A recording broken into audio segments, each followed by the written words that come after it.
ఆ విధంగా చేస్తేనే కదా ముందుకెళ్లే పరిస్థితి ఉంటుంది. లేదు నేనేదో చిన్న ప్రాంతమో గ్రామమో దాన్ని లక్ష్యంగా పెట్టుకుంటే అది కరెక్ట్ కాదు కదా.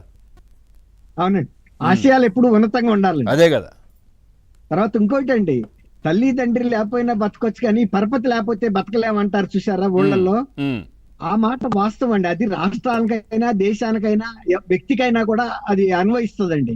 ఇప్పుడు ఆ, వైఎస్ఆర్ ప్రభుత్వంలో జరిగిన నష్టం అనేది రాష్ట్ర ప్రభుత్వ పరపతిని ప్రపంచవ్యాప్తంగా దెబ్బతీసిందండి. ఆ పరపతే గనక దెబ్బతినకపోతే ఇప్పటికి వచ్చిన 20 లక్షల కోట్ల పెట్టుబడులే కాదు, ఈవెన్ 40 లక్షలు కూడా వచ్చేదండి. కొంతమంది ఇప్పటికి కూడా సందేహిస్తున్నారు.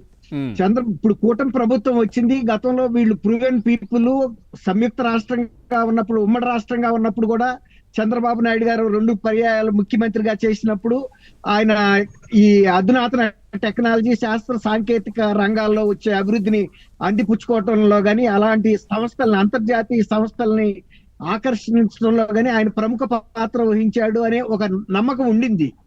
కానీ 2019-24 మధ్యలో జరిగినటువంటి విధ్వంసం గాని, ప్రజా వ్యతిరేక పరిపాలన గాని, ఎటువంటి విదేశీ పెట్టుబడుల్ని లేకపోతే మంచి సంస్థల్ని ఆహ్వానించడంలో వీళ్ళు వ్యతిరేకత కూడా చూపించారండి. కియా లాంటి పరిశ్రమను కూడా చాలా ఇబ్బందులు పాలు చేశారు. అటువంటిది అది అంతర్జాతీయ వేదికల మీద కూడా చర్చకి దారితీసింది.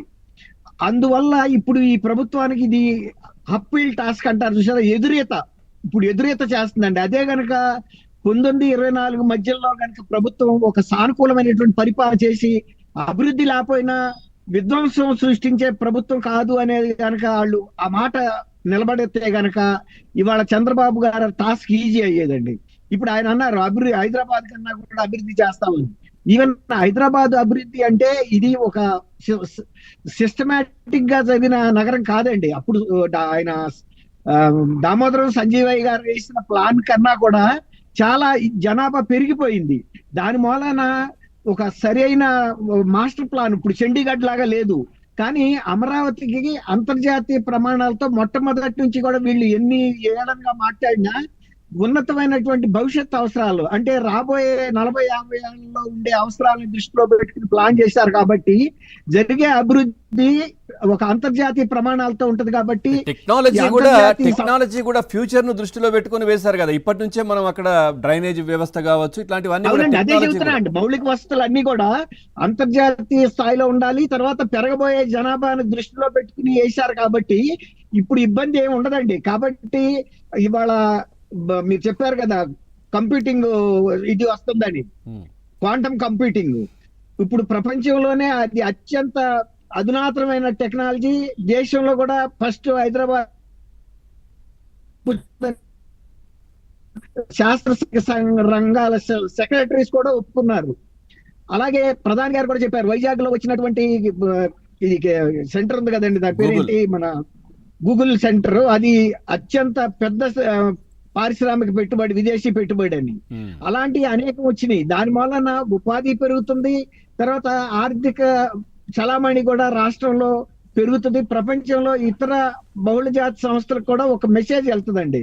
ఇన్ని సంస్థలు ఆంధ్రప్రదేశ్ కి వెళ్తున్నాయి అంటే అక్కడేదో ఆకర్షణ ఉంది, మనం కూడా ఎందుకు వెళ్ళకూడదు అనే ఒక ఆలోచన వచ్చినాయి అనుకోండి. వాళ్ళు వచ్చినప్పుడు వీళ్ళు easy of doing business already introduce చేశారు.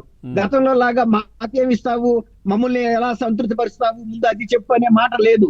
ముందు మీరు మొన్న గురుమూర్తి గారిని ఒక వైఎస్ఆర్సీపీ ఎంపీతో కూడా లిటిగేషన్, ఒక పబ్లిక్ ఇంట్రెస్ట్ లిటిగేషన్ వేయించారు. కొన్ని సంస్థలకి భూములు సౌకగా ఇస్తున్నారు, అది ఎందుకు ఇస్తున్నారు అని. గౌరవ న్యాయమూర్తులు కూడా చెప్పారండి. ఇంకో మాట అన్నారు, మీరు ఏదో ఒక ఆకర్షణ చేయకపోతే విదేశీ పెట్టుబడులు మన రాష్ట్రానికి ఎలా వస్తాయి, మనకు ఉపాధి ఎలా పెరుగుతుంది, మన ఆర్థిక వృద్ధి ఎలా జరుగుతుందని వాళ్ళు ఎదురు ప్రశ్న కూడా వేశారు. అంటే అది ఖచ్చితంగా ఇవ్వాల్సిన అవసరం ఉంది అని. ఎందుకంటే వాళ్ళు జడ్జెస్ కూడా మన సమాజంలో అంతర్భాగమే కదండి. ఇప్పుడు ఇక్కడ జరుగుతున్నటువంటి అభివృద్ధి, ఇప్పుడు పివి నరసింహారావు గారు ఆర్థిక విధానాలు సరళీకృతం చేసిన తర్వాత కదా మన భారతదేశం కూడా ఇంత మాత్రం అభివృద్ధి సాధించగలిగింది. దానికన్నా కూడా ఆంధ్రప్రదేశ్ ఇంకొక అడుగు ముందుకెళ్ళి ఇంకా అలాంటి ప్రోత్సహించడం వల్ల వాళ్ళ ఆంధ్రప్రదేశ్ పెట్టుబడులకి లక్ష్యంగా, అంటే గమ్యస్థానంగా ఇతర సంస్థలు భావిస్తున్నాయి. అదే గతంలో జగన్మోహన్ రెడ్డి గారి ప్రభుత్వంలో జాకీ లాంటి సంస్థలు, అమర్ రాజా లాంటి ఎస్టాబ్లిష్ అయిన సంస్థలు కూడా రాజధానిని వదిలిపెట్టి, రాష్ట్రాన్ని వదిలిపెట్టి వెళ్ళిపోయినాయి. ఇవాళ ఎంత నష్టపడ్డాం అనేది ఇప్పుడు తెలుస్తుందండి. అది వెంటనే తెలంగాణ అందిపుచ్చుకుంది పక్క రాష్ట్రం.